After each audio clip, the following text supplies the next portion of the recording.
E navigare la laguna col kayak.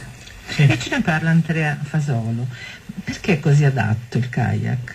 Beh, innanzitutto è un metodo di navigazione che espressamente si muove mediante la forza propulsiva della pagaia e quindi non necessita di motore e dunque sia da un punto di vista della velocità che dell'inquinamento è perfettamente compatibile sia con l'ambiente che con i ritmi e la sostenibilità che questo richiede appunto per un suo rispetto fondamentale. Però bisogna essere esperti, bisogna saperlo manovrare, bisogna fare un corso prima. Diciamo che un corso introduttivo che comunque il Canoa Kayak Friuli organizza è assolutamente necessario per apprendere quelle tecniche, per muoversi in sicurezza e anche per affrontare l'ambiente marino con quella conoscenza da cui non si può prescindere, perché comunque sì, è un ambiente. Quanto tempo dura un corso mediamente? Allora, ci sono due tipologie di corso, uno base ed uno avanzato.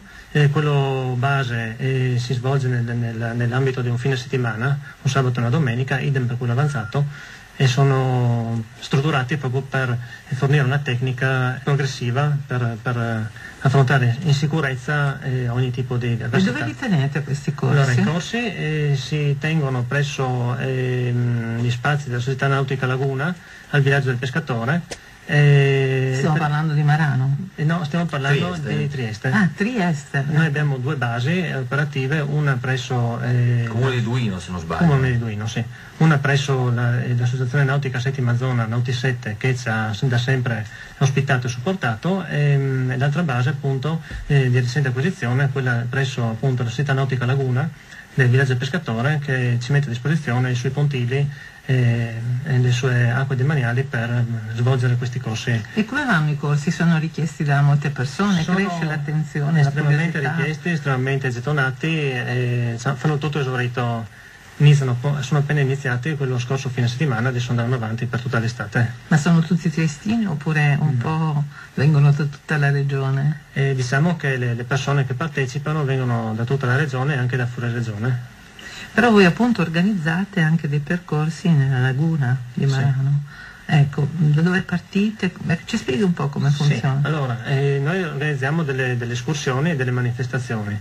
In Laguna di Marano di solito organizziamo appunto un'escursione che parte da Marano stessa per andare poi a lambire l'idrovia litoranea veneta e spingersi poi fino alle sfosi sia dello Stella che del Cormor, dove appunto sono situati tra i più bei casoni della laguna maranese, con i suoi ampi spazi e con appunto i suoi lidi litoranei insulari, insomma rappresenta un ottimo contrappunto a quella di grado, che anche questa viene quindi immersi nella natura, però facendo anche uno sport molto attivo, nel senso vigorosi bisogna essere. Muoviamo, anche se stiamo seduti, muoviamo tutti i muscoli. Sì, diciamo che comunque è uno sport adatto a tutti, è uno sport estremamente accessibile se fatto con Granus Salis.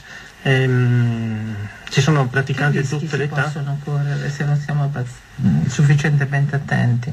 Ma diciamo che il pericolo più grosso è quello di ribaltarsi, però è estremamente remoto, sia perché comunque la tecnica che viene insegnata permette di risolvere con una manovra apposita questo tipo di situazione, sia perché poi il buon senso induce a non andarsi ad infilare, non so, in tormente, nei verini, eccetera. Quindi sempre, però.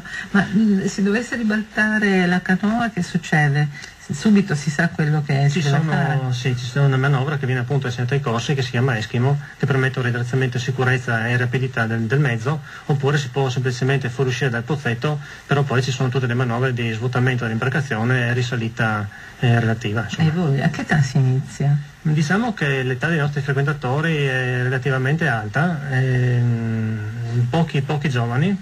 Noi ci stiamo impegnando appunto per attrarre molta più gioventù, proprio per allargare la base. L'età è indifferente, abbiamo anche i bambini ci frequentano appunto i nostri corsi, e diciamo che se qua in Italia è uno sport, una disciplina più che altra praticata quasi elitariamente, in Nord Europa viene visto quasi come un mezzo di trasporto, soprattutto in Germania. sempre la Germania ritorna molto diffuso, così come la bici, ecco. Sì, in Germania praticamente si usa moltissimo il kayak nei fiumi, si va, si viene, Sì. in modo molto più normale rispetto a noi italiani, che invece ancora non lo adottiamo come sistema più di tanto. Avendo quasi 8.000 km di costa, si può capire si poteva organizzare. che tipo di... No, beh, ma per brevi tratti, dico. Sì, per brevi tratti, però comunque il movimento sta crescendo grazie anche all'impegno di un'associazione di Roma sotto costa che ha lanciato tutto il movimento in Italia già dagli anni 70 e noi siamo una costola di questa grande associazione, insomma. Per risolvere anche il problema parcheggio ci si potrebbe spostare in quel di Udine lungo le Rogge grazie al kayak, chi lo sa. Sarà anche vita lenta, non solo turismo lento. Moro annuiva prima al problema del ribaltamento canoa, annuiva, come dire, mica gli sarà capitato, no? No, io non ho ancora, la mia curiosità è ancora quella delle canoe, infatti approfitterò dei loro corsi, certo, perché è l'unico tipo di natante su cui non sono mai riuscito a ribaltarmi ancora. E che pensa Roberto Regeni che va col gommone? Io ero ex canoista, perciò... Ah, beh. Sì. E non è mai successo nulla di preoccupante? No, anche perché se non riesci a fare l'Eskimo esci fuori dal pozzetto. L'Eskimo è la capriola dall'acqua verso esatto. fuori, no?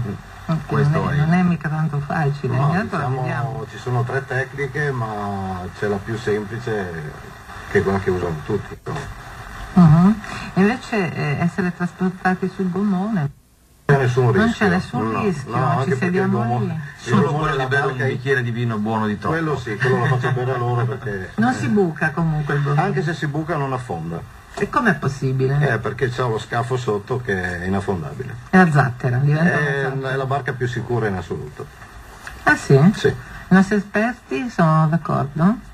Moro e Sì, Riccardo? indubbiamente sì, il gommone come sicurezza è la barca in cui si lavora meglio, è più stabile, non si può praticamente ribaltare, buttarlo sotto, è possibile. Poi di solito hanno camere doppie, per cui No, addirittura... scusa. D'accordo anche Fasolo? Sì. Ci sarà un perché, no? Vicario, ovviamente. Noi ancora abbiamo qualche minuto da dedicarvi, facciamo un giro ultimo, ognuno di voi dirà qualcosa che gli preme ricordare prima della fine di questa trasmissione.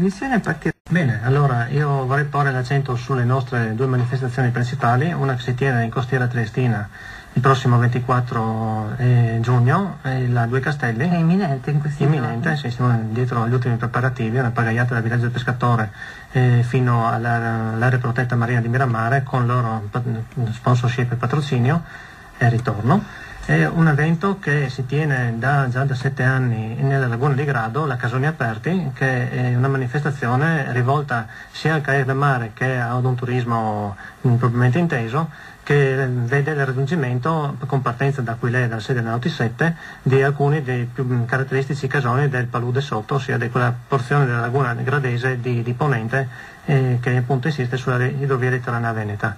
È una manifestazione estremamente partecipata, tanto da essere diventata nel corso degli anni la principale manifestazione per numero di partecipanti in Italia. Roberto Regeni?